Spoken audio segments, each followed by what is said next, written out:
Hi hello ಸ್ನೇಹಿತರೆ, ಜೈ ಹಿಂದ್ ಎಲ್ಲರಿಗೂ ಕೂಡ. ಸೊ ಒಂದು ಗುಡ್ ನ್ಯೂಸ್ ಏನಪ್ಪಾ ಅಂತಂದ್ರೆ, ಇಂಡಿಯನ್ ನೇವಿದಲ್ಲಿ ನೌಕಾಪಡೆಯಲ್ಲಿ ಹುದ್ದೆಗಳನ್ನ ಕಾಲ್ಫಾರ್ಮ್ ಮಾಡಿದಾರ. ಸೊ ಇಲ್ಲಿ ಬಂದ್ಬಿಟ್ಟು 2 ತರದ ಹುದ್ದೆಗಳನ್ನ ಕಾಲ್ಫಾರ್ಮ್ ಮಾಡಿಬಿಟ್ಟಿದಾರ. ಟೋಟಲಿ 3 ತರದ ಹುದ್ದೆಗಳು, ಬಟ್ ನಿಮ್ಗೆ ಅಪ್ಲಿಕೇಬಲ್ ಯಾವೆಲ್ಲ ಆಗ್ತಾವೆ. ಸೊ ಈ ಹುದ್ದೆಗಳಿಗೆ ಯಾರೆಲ್ಲ ಎಜುಕೇಶನ್ ಏನು ಮುಗ್ದಿರ್ಬೇಕಾಗಿತ್ತ ಸರ್, ಜಸ್ಟ್ 10th ಪಾಸ್ ಆದವರು ಕೂಡ ಈ ಹುದ್ದೆಗೆ ಅರ್ಜಿಗಳನ್ನ ಸಲ್ಲಿಸಬಹುದಾ ಅಂತ ಹೇಳಿ. ಸೊ ನಿನ್ನೆ ತಾನ 21ನೇ ತಾರೀಕಿಗೆ ಇದು ನೋಟಿಫಿಕೇಶನ್ ಮಧ್ಯಾಹ್ನ ಕೂಡ ಆಗಿತ್ತು. ಸೊ ನಾನು ನಿನ್ನೆ ಇನ್ಫಾರ್ಮೇಶನ್ ಅನ್ನ ಕೊಡಬೇಕಾಗಿತ್ತು, ಸೊ ಕೊಡಕ್ ಆಗಿರ್ಲಿಲ್ಲ. ಆದ ಕಾರಣಕ್ಕೋಸ್ಕರ ಯಾವುದೇ ಒಂದು ನಮ್ಮ ಸ್ಟೂಡೆಂಟ್ಗಳು ಎಲ್ಲರೂ ಕೂಡ ಕಾಯ್ತಾ ಇದ್ರಿ. ಸೊ ನಮ್ಮ ಸರ್ ಯಾವಾಗ ನೋಟಿಫಿಕೇಶನ್ ಅನ್ನ ಮಾಡ್ತಾರ, ಸೊ ಯಾವಾಗ ಇನ್ಫಾರ್ಮೇಶನ್ ಅನ್ನ ಕೊಡ್ತಾರ, ಆ ಇನ್ಫಾರ್ಮೇಶನ್ ಅನ್ನ ತಿಳಿದುಕೊಂಡ ಮೇಲೆ ನಾನು ಅಪ್ಲಿಕೇಶನ್ ಅಪ್ಲೈ ಮಾಡಬೇಕು, ನಾ ಎಲಿಜಿಬಿಲಿಟಿ ಅದೀನೋ ಇಲ್ಲೋ ಅನ್ನೋದು ಕೂಡ ಪ್ರತಿಯೊಬ್ಬರು ಕೂಡ ಕಮೆಂಟ್ಗಳನ್ನ ಹಾಕ್ತಾ ಇದ್ರಿ. ಆದ ಕಾರಣಕ್ಕೋಸ್ಕರ ಇಲ್ಲಿ ಬಂದ್ಬಿಟ್ಟು ನೋಡ್ಕೊಳ್ರಿ, ಎಷ್ಟು ಏಜ್ ಇದ್ದವ್ರು ಹಾಕ್ಬೋದಪ್ಪ ಅಂದರೆ, ಇದರಲ್ಲಿ ಇಂಡಿಯನ್ ನೇವಿದಲ್ಲಿ SSR ಮತ್ತು MR ಅಂತ ಹೇಳಿ 2 ತರದ ಹುದ್ದೆಗಳನ್ನ ಕಾಲ್ಫಾರ್ಮ್ ಮಾಡಿದ್ದಾರೆ. ಇಲ್ಲಿ MR ಅಂತ ಬಂದ್ಬಿಟ್ಟು ಜಸ್ಟ್ ನಿಮ್ಮ 10th ಪಾಸ್ ಆದವರು ಕೂಡ ಈ ಹುದ್ದೆಗೆ ಅರ್ಜಿಗಳನ್ನ ಸಲ್ಲಿಸಬಹುದು. ಓಕೆ ಸರ್, ನಾನು 10th ಪಾಸ್ ಆಗಿದೆ, ಅದರಲ್ಲಿ ಅಗ್ರಿಗೇಡ್ ಏನಾದರೂ ಬೇಕಾಗುತ್ತಾ? ಓಕೆ, ಅಲ್ಲಿ ಕೂಡ ನಿಮ್ಗೆ 50% ಅಗ್ರಿಗೇಡ್ ಆದವರು ಮಾತ್ರ ಈ ಹುದ್ದೆಗೆ ಅರ್ಜಿಗಳನ್ನ ಸಲ್ಲಿಸಬಹುದು. ಇಲ್ಲಿ ಬಂದ್ಬಿಟ್ಟು ನೋಡ್ರಿ, ಇದು MR ಅಂತ ಹೇಳಿ 10ನೇ ತರಗತಿ ಜೊತೆಗೆ ನಿಮ್ಗೆ 50% ಅಗ್ರಿಗೇಡ್ ಆಗಿತ್ತಪ್ಪ ಅಂದ್ರೆ ನೀವು ಈ ಹುದ್ದೆಗೆ ಅರ್ಜಿಗಳನ್ನ ಸಲ್ಲಿಸಬಹುದು. ಸರ್, ಇದಕ್ಕೆ ಏಜ್ ಎಷ್ಟಿರುತ್ತೆ, ಇದಕ್ಕೆ ಎಷ್ಟು ಏಜ್ ಇದ್ದವ್ರು ಹಾಕ್ಬೋದಾ? ಇದು ಕೂಡ ಅಗ್ನಿವೀರ, ಎಸ್, ಇದು ಕೂಡ ಅಗ್ನಿವೀರೇ ಆಗಿರ್ತದೆ. ಇದರಲ್ಲಿ ಮಹಿಳೆಯರಿಗೆ ಕೂಡ ಅವಕಾಶವನ್ನ ಕೊಟ್ಟಿದ್ದಾರೆ.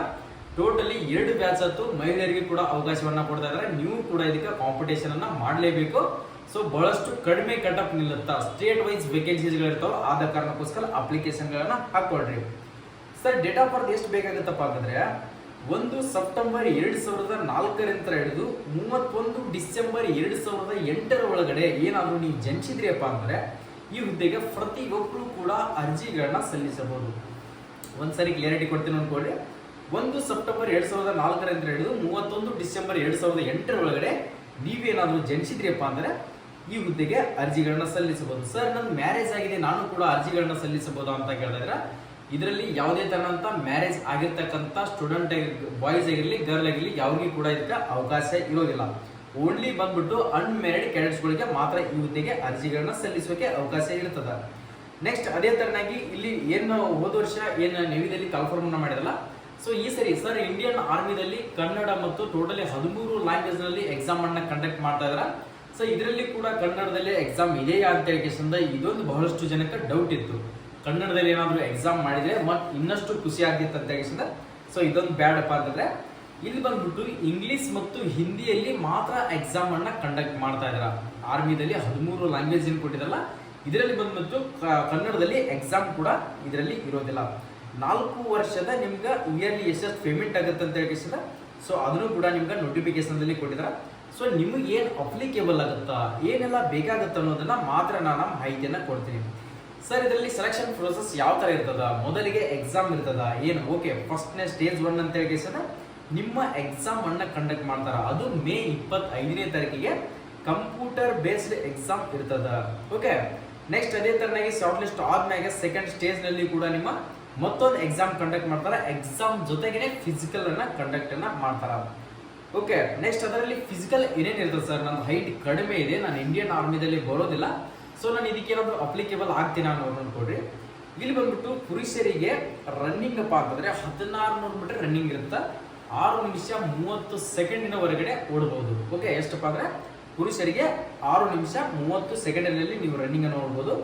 ನೆಕ್ಸ್ಟ್ ಊಟಕ್ಕೆ ಬೇಟಕ್ಕಪ್ಪ ಅಂತಂದ್ರೆ, ನಿಮ್ಮ ಸ್ಕೂಲ್ನಲ್ಲಿ ಈ ತರ ತಲೆ ಕೇಳಿಸೋಕೆ ಕುಂದ್ರದು ಇಳೋದು ಏನು ಮಾಡಿಸ್ತಿರಲ್ಲ, ಇವನು 20 ಹೊಡಿಬೇಕಾಗುತ್ತೆ. ನೆಕ್ಸ್ಟ್ ಅದೇ ತರನಾಗಿ ಪುಷಪ್ಸ್ ಬಂದ್ಬಿಟ್ಟು 15 ಹೊಡಿಬೇಕು.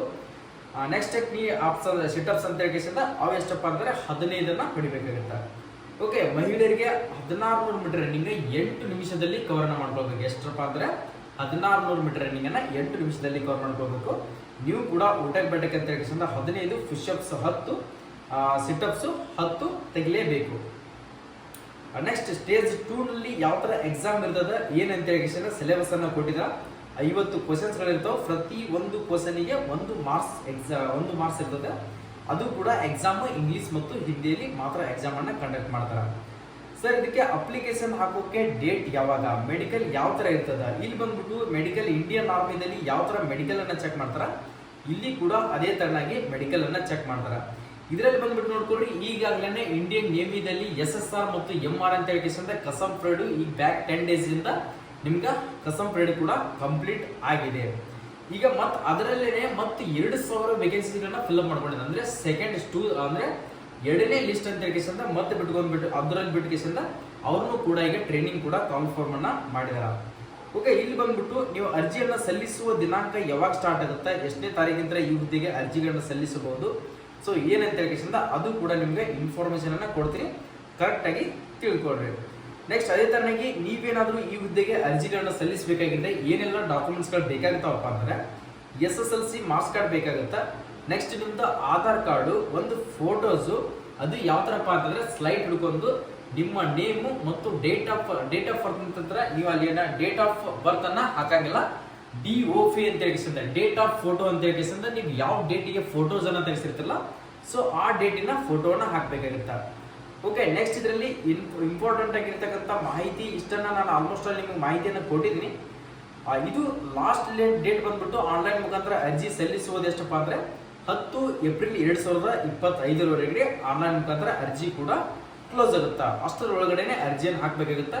ಸರ್ವರ್ ಕೂಡ ಬಹಳಷ್ಟು ಬಿಜಿ ಇರುತ್ತೆ. ನೀವೇನಾದ್ರೂ ಅರ್ಜಿಗಳನ್ನ ಸಲ್ಲಿಸಬೇಕಪ್ಪ ಅನ್ನೋರು ಸೊ ಈಗಾಗಲೇ ಹೋಗ್ಬಿಟ್ಟು ಅರ್ಜಿಗಳನ್ನ ಸಲ್ಲಿಸ್ಕೊಳ್ರಿ. ಕೊನೆಯ ದಿನಾಂಕ ಬಂದ್ಬಿಟ್ಟು 10 ಏಪ್ರಿಲ್ ನಿಮ್ಗೆ ಆನ್ಲೈನ್ ಪೇಮೆಂಟ್ ಬಂದ್ಬಿಟ್ಟು ಸೇಮ್ ಟು ಸೇಮ್ ಯಾವುದೇ ತರನಂತ ಕಾಸ್ಟ್ ಇರೋದಿಲ್ಲ. ಪ್ರತಿಯೊಬ್ಬರಿಗೂ ಕೂಡ ಇದರಲ್ಲಿ ಎಷ್ಟು ಪೇಮೆಂಟ್ ಅನ್ನ ಕೊಟ್ಟಿರಲ್ಲ ಅಷ್ಟಂಗೆ ಕಂಪಲ್ಸರಿಯಾಗಿ ಕಟ್ಟಲೇಬೇಕಾಗುತ್ತಾ. ಓಕೆ, ಇದು ವೆಬ್ಸೈಟ್ ಲಿಂಕ್ ಬಂದ್ಬಿಟ್ಟು ನಾನು ಕೊಟ್ಟಿರ್ತೀನಿ ನಿಮಗೆ ಟೆಲಿಗ್ರಾಮ್ ಲಿಂಕ್ದಲ್ಲಿ.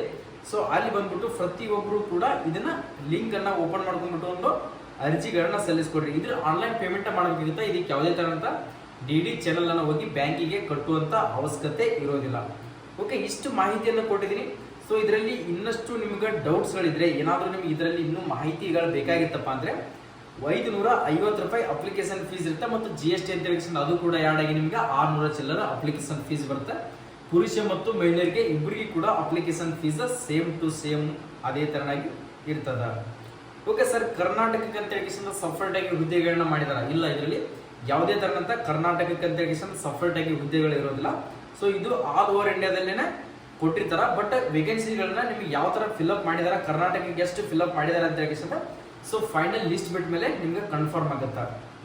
ಸೇಮ್ ಟು ಸೇಮ್ ಅದೇ ತರನಾಗಿ SSR ಕೂಡ ಅದೇ ತರನಾಗಿದೆ. ಡೇಟ್ ಆಫ್ ಬರ್ತ್ ಅದು ಕೂಡ ಸೇಮ್ ಅದೇ 1 ಸೆಪ್ಟೆಂಬರ್ 2004 ಅಂತ ಹೇಳಿದ್ದು 31 ಡಿಸೆಂಬರ್ 2008 ಇಲ್ಲಿ ಬಂದ್ಬಿಟ್ಟು 12ನೇ ತರಗತಿ PUC ಸೈನ್ಸ್ ಏನಾದ್ರು ನೀವು ಪಾಸ್ ಆಗಿದ್ದೀರಪ್ಪ ಅಂದರೆ 50% ಏನಾದ್ರು ನಿಮ್ದು ಅಗ್ರಿಗೇಟ್ ಆಗಿತ್ತಪ್ಪ ಅಂದರೆ ಅವರು ಮಾತ್ರ ಈ ಹುದ್ದೆಗೆ ಅರ್ಜಿಗಳನ್ನ ಸಲ್ಲಿಸಬಹುದು. ಸರ್, ನಾನು ಆರ್ಟ್ಸ್ ಮುಗಿದಿದೆ, ನಾನು ಕಾಮರ್ಸ್ ಮುಗಿದಿದೆ, ಈ ಹುದ್ದೆಗೆ ಏನಾದರೂ ಅರ್ಜಿಗಳನ್ನ ಸಲ್ಲಿಸಬಹುದಾ ಅಂತ ಹೇಳಿ ಕೇಳ್ತಾ ಇದ್ದೀರಿ. ಅದು ಕೂಡ ಇದಕ್ಕೆ ಅಪ್ಲಿಕೇಬಲ್ ಆಗೋದಿಲ್ಲ. ಓನ್ಲಿ ಸೈನ್ಸ್ ಹೋಲ್ಡರ್ ಮಾತ್ರ ಅರ್ಜಿಗಳನ್ನ ಸಲ್ಲಿಸಬಹುದು.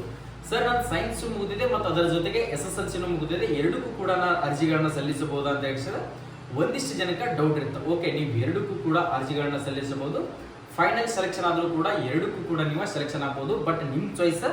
ಲಾಸ್ಟ್ ಜಾಯಿನ್ ಆಗ್ಬೇಕಾದ್ರೆ ಸೊ ಯಾವುದಕ್ಕೆ ಜಾಯಿನ್ ಆಗ್ತೀರಿ ಏನಪ್ಪಾ ಅಂತ ನಿಮ್ಗೆ ಕಾಲ್ಫಾರ್ಮ್ ಆರ್ಡರ್ ಕಾಪಿ ಎರಡೂ ಕೂಡ ಬರ್ತಾವೆ. ನೀವು ಯಾವುದಕ್ಕೆ ಜಾಯಿನ್ ಆಗ್ತೀರಿ ಡಿಪೆಂಡ್ ಅಪಾನ್ ನಿಮ್ಮ ಮೇಲೆ ಇರ್ತದ.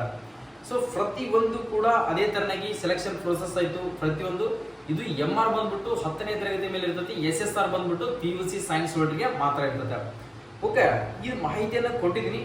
ಸೊ ನೀವೇನಾದರೂ ಇನ್ನು ಫಸ್ಟ್ ಟೈಮ್ ನಮ್ಮ ಯೂಟ್ಯೂಬ್ ಚಾನಲ್ ಅನ್ನ ನೋಡ್ತಾ ಇದ್ರಿ, ಈ ತರ ಮಾಹಿತಿಗಳನ್ನ ಇದೇ ಮೊದಲಿಗೆ ಬಾರಿಗೆ ನೋಡ್ತಾ ಇದ್ರಿಪ್ಪ ಅಂದ್ರೆ ನಮ್ಮ ಯೂಟ್ಯೂಬ್ ಚಾನಲ್ಗೆ ಒಂದು ಲೈಕ್ ಮಾಡಿ. ವಿಡಿಯೋನ ಪ್ರತಿಯೊಬ್ಬರಿಗೆ ಕೂಡ ನಿಮ್ಮ ಸ್ನೇಹಿತರಿಗೆ ಕೂಡ ವಾಟ್ಸಪ್ ಗ್ರೂಪ್, ಟೆಲಿಗ್ರಾಮ್, ಇನ್ಸ್ಟಾಗ್ರಾಮ್ ಮಾಡಿ ಪ್ರತಿಯೊಂದರಲ್ಲಿ ಕೂಡ ಶೇರನ್ನ ಮಾಡ್ಕೊಡ್ರಿ. ಇಲ್ಲಿ ಕಾಣ್ತಿದ್ರೆ ನೋಡ್ಕೊಡ್ರಿ ಕೆಳಗಡೆ ಸಬ್ಸ್ಕ್ರೈಬ್ ಬಟನ್ ಅಂತ, ಈ ಸಬ್ಸ್ಕ್ರೈಬ್ ಬಟನ್ ಹೊತ್ಕೊಂಡ್ರೆ ನಾವು ಡೈಲಿ ಕೊಡ್ತಿರ್ತಕ್ಕಂಥ ಫಿನ್ ಟು ಫಿನ್ ಆಗಿರ್ತಕ್ಕಂಥ ಮಾಹಿತಿ ಕರ್ನಾಟಕದಲ್ಲಿ ನಿಮ್ಗೆ ಫಸ್ಟ್ ಆಫ್ ಆಲ್ ಕನ್ನಡದಲ್ಲಿ ಮಾಹಿತಿ ಬೇಕಾಗಿತ್ತಪ್ಪ ಅಂದ್ರೆ ಯಾವುದೇ ಒಂದು ಸೆಂಟ್ರಲ್ ಗೌರ್ಮೆಂಟ್ ಆಗಿರಲಿ, ಪ್ರೈವೇಟ್ ಜಾಬ್ ಆಗಿರಲಿ, ಯಾವುದೇ ಒಂದು ಸ್ಟೇಟ್ ಗೌರ್ಮೆಂಟ್ ಆಗಿರಲಿ, ಅದರ ಎಕ್ಸಾಮ್ ಆಗಿರಲಿ, ರಿಸಲ್ಟ್ ಆಗಿರಲಿ, ಅಡ್ಮಿಟ್ ಕಾರ್ಡ್ ಆಗಿರಲಿ, ಆ ಮಾಹಿತಿಗಳನ್ನ ನಮ್ಮ ಯೂಟ್ಯೂಬ್ ಚಾನಲ್ದಲ್ಲಿ ಸಡನ್ ಆಗಿ ನಿಮಗೆ ಇನ್ಫಾರ್ಮೇಶನ್ಗಳು ಬರ್ತಾನೆ ಇರ್ತಾವೆ. ಸೊ ಈಗಾಗಲೇ ಸಬ್ಸ್ಕ್ರೈಬ್ ಮಾಡ್ಕೊಳ್ಳಿ. ಓಕೆ, ನಿಮ್ಗೇನಾದರೂ ಈ PDF ನಾನು ಕೂಡ ಸ್ಟಡಿ ಮಾಡ್ತೀನಿ ಸರ್ ಅನ್ನೋರು ಕೆಳಗಡೆ ಡಿಸ್ಕ್ರಿಪ್ಷನ್ ಬಾಕ್ಸ್ ಅಲ್ಲಿ HJ ಪ್ಯಾರಾ ಮಿಲಿಟರಿ ಅಂತ ಹೇಳಿ ನಿಮ್ಗೆ ಟೆಲಿಗ್ರಾಮ್ ಲಿಂಕ್ ಅನ್ನ ಕೊಟ್ಟಿರ್ತೀನಿ. ಆ ಲಿಂಕ್ ಮೇಲೆ ಹೊತ್ಕೊಂಡ್ರೆ ಸೊ ಈ ಮೂರು ಅದರಲ್ಲಿ ನರ್ಸಿಂಗ್ ಅಂದ್ರೆ ಮೆಡಿಕಲ್ ಅಸಿಸ್ಟೆಂಟ್ ಅಂತ ಕೊಟ್ಟಿದ್ದಾರೆ, SSR ಕೊಟ್ಟಿದ್ದಾರೆ, MR ಅಂತ ಹೇಳಿ ಕೊಟ್ಟಿದ್ದಾರೆ. 3 ನೋಟಿಫಿಕೇಶನ್ ಅದರಲ್ಲಿ ಶೇರ್ ಮಾಡಿರ್ತೀನಿ. ಹೋಗಿ ಪ್ರತಿಯೊಬ್ಬರು ಕೂಡ ನೋಟಿಫಿಕೇಶನ್ಗಳನ್ನ ನೋಡ್ಕೊಳ್ರಿ. ಇನ್ನೂ ಏನಾದರೂ ಡೌಟ್ ಇತ್ತು ಸರ್ ನನಗೆ ಇನ್ನಷ್ಟು ಇನ್ಫಾರ್ಮೇಶನ್ ಇದ್ರಲ್ಲಿ ಬೇಕಾಗಿದೆ ಅಂತಂದ್ರೆ ಸೊ ಪ್ರತಿಯೊಬ್ಬರು ಕೂಡ ಕಮೆಂಟ್ಸ್ ಅನ್ನ ಹಾಕ್ರಿ. ನಿಮ್ಗೆ ಯಾವ ವಿಡಿಯೋಗಳು ಬೇಕಾಗುತ್ತಲ್ಲ, ಏನು ಮಾಹಿತಿ ಬೇಕಾಗುತ್ತಲ್ಲ ಅದ್ರ ಬಗ್ಗೆ ನಾನು ಇನ್ನೊಂದು ಕ್ಲಿಯರಿಟಿಯಾಗಿ ಬೋರ್ಡ್ ಮೇಲಿನ ಮಾಹಿತಿಯನ್ನು ಕೊಡ್ತಾ ಹೋಗ್ತೀವಿ. ಎಲ್ಲರಿಗೂ ಕೂಡ ಆಲ್ ದಿ ಬೆಸ್ಟ್, ಒಳ್ಳೆಯದಾಗಲಿ. ಜೈ ಹಿಂದ್, ಜೈ ಕರ್ನಾಟಕ.